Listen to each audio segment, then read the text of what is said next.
You ready? It's Friday! Anyway, I want to tell you what I'm doing. This is what I'm doing. This is what I've been doing. This is 39 Plymouth door. His name is Ash. And he asked me to cut the bottom of another door off that was smashed. It was his car, and they got in an accident. So I cut the bottom off his good door, and then I made a skin for this door to fit the bottom. And I don't like doing this. I told him, you shouldn't do this if the car is off the door. You should always put that skin on the bottom of the door, mounted on the car, and that sort of stuff. But we're going to go this way because his car is smashed. He has to have it pulled, and he wants a door to have it pulled too. So if we're off a little bit, we'll have to do something about that. But I think we're pretty good. We did a little bit of measurement, and it is what it is. But don't ever put a door skin on a door unless it's on the car. Then you know, right? I mean, how it fits or not. That's the only way you will know. I'm not going to do anything with that. But anyways, I'll show you the inside of it. That's what I did. I butt welded that on with the MIG welder, and that's the inside. And I think about every time you do it, there's so many different ways to do it. You know, I could have lapped that. You know, I could have reassessed that and set that panel in that. It's whatever you feel like at the time, right? It really is, because I can't say which is better than the other. Whatever takes less fill, I guess, is the best. But in all honesty, I've seen it done many ways, really good. But that's what I've done this week. Right now, this is what I do when I start every project. I always sandblast everything, and I sandblast right to the welding, to the painting, to the polishing, to the whatever. So anyways, we tore this gas pump apart. I had some help yesterday. I had quite a bit of help actually, and it's quite an Art Deco piece. It's a real nice one. Like the doors right there are going to be sandblasted. That goes on there like that, and it's quite a fancy piece. And I'm going to say something. You have to be almost Houdini to get them things apart. I'm telling you, like holy. It's funny, isn't it? It's funny. But you almost had to be Houdini to get them gas pumps apart, because they built them from the inside out. They didn't give a shit about the guy going inside in, outside in. So anyways, this is the backyard where I have the car show, and I clean this place up every year. I mow and I rake, and other people mow and rake and fucking burn stuff, and I clean up shit, and it's just an ongoing process. But when the car show is all done, I'm happy I've done it. So this is where I started. I got a little sandblaster over here. Not a little sandblaster, I got a 4-cylinder diesel. My earmuffs in the shop. Here, I'll run back and get them pricked. This is a 4-cylinder diesel. Okay, Sexy's gonna give me hers. That's all right, Taz. So, it's a 4-cylinder diesel, and I just run the air off here. I got a homemade tank, holds 3 bags of sand, and I'm gonna sandblast them sides on this gas pump. When you sandblasting, takes a little bit of time to learn. You just can't send anybody out to sandblast, because I can warp them doors up with that sandblaster if I start doing this. You see people doing hoods and stuff. It's funny, you get watch these shows on TV when they sand their hood and trunk up to get sandblasted. You don't sandblast hoods and trunks. You should know that. Anybody that does work on cars should know. You're not allowed to sandblast hoods and trunks. That does not happen. You can sandblast the lips, but you are not going to sandblast the hood and the trunk and be happy. Guarantee you. I'm happy it's Friday. I'm happy it's Friday. And you, Terry? I'm happy it's Friday. So I'm going to sandblast these off. And it takes a little bit to learn this shit. Like, you got to pay attention. Yeah, let's turn around and see what we got. Watch it there, dog. Check things over here a little bit just to make sure. I don't want to hurt anybody today. More than no, nothing. Sucker takes off.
part. You see how I sandblasted it there? It's not all off, but I can take the sander and take the rest of it off, you know what I'm saying? See how I splash it on there? And if I, like I said, if I hit that hard on there, I could ruin that. You know what? I'll build them right from sandblasting right to the paint. Every damn one of them. It was your daddy. I love Fridays. Maybe I'll tell you some more here after a bit. Shut that damn thing off, we're going to sandblast. Just got done sandblasting, and I used 3 bags sandblast sand out there. It wouldn't peel this off. The paint is so thick, I would not peel that off. It's just like the old guy painted her in the summertime and baked it on. He did it 3 or 4 times. So I tried this thing here, the 6-inch whirlybird, to get it off with a 24 grit or 40 grit. Won't touch it. You know what I mean? Just won't touch it. I tried to use the drill with a stripper wheel. That don't touch it. So now I'm using a grinder and a 36 grit. The 36 grit sounds rough, but I've been grinding that and I can't get that off with one. I have to change the pad, you know what I'm saying? So I got to do what I got to do. And what I do is, you know, that will work, but that'd take me all fucking day. And that will work too. That will probably take me the other day and a half to do, you know what I'm saying? So I'm just gonna, I just stepped it up and went to the grinder. And if anybody's doing body work or anybody's doing work or anybody else, they have to do it as fast as possible to get the job done reasonable. And those who do it reasonable, I guess, stay in business, and those who don't fall to the wayside, I guess. But all this shit has to be done at a reasonable time if you're getting paid. So if you come in here with that and try to strip that off and cook that all day, I guess you was not using your brain what you should be using. I guess I'm always thinking about the quickest tool for the quickest project.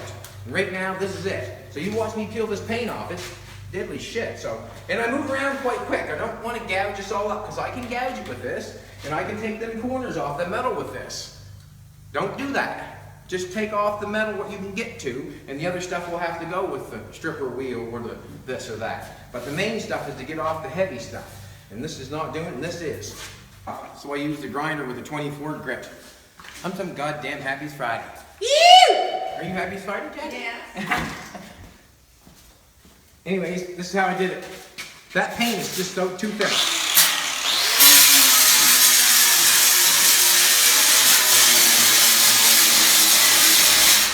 That's how thick that is. That's a 24 grit and ain't taking that off. That is crazy.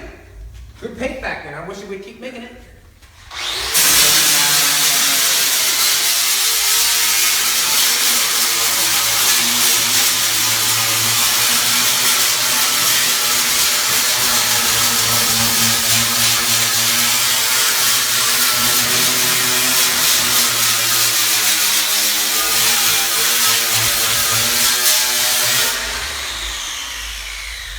Take a look there, sweetheart, and I'll just show you what it looks like, you know.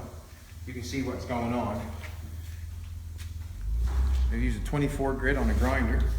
The whirlybird took me too long. The other thing would have took me too long with the stripper wheel. So that's what I'm doing. So I'll do all that. I'll sand it, get the scratches out of it, and then I'm probably going to put that primer on it. Urethane primer. Yeah, we'll put that on, probably fill over top of that too, because I like how the fill sticks better on that shit. Way better. Alrighty, I'm going to do a little bit